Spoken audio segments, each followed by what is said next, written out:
If you want to be left alone by your iPhone at night or any other time during the day, you may like the new Do Not Disturb function. It's quite a handful to set up, but it does offer a number of helpful features. Once set up, your phone almost becomes something like a personal secretary.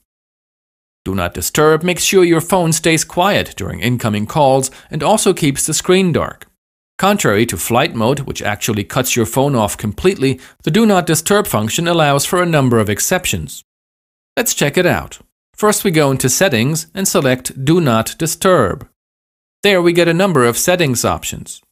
The top switch lets you activate Do Not Disturb manually. If you look at the top right of the screen, you will see a moon symbol to illustrate that this mode is now active. Second from the top is the Scheduled switch.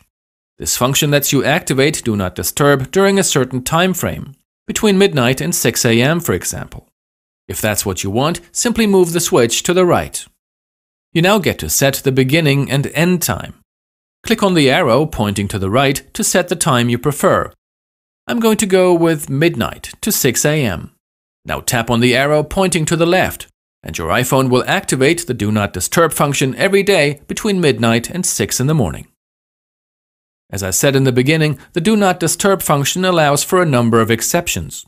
Let's say I only want to accept calls from my family, but leave out those from my office. I can set this up by selecting Allow Calls From and tap on one of the following options. Everyone, which doesn't really make a whole lot of sense, but hey. No one, if you want no one to get through to you. Or Favorites.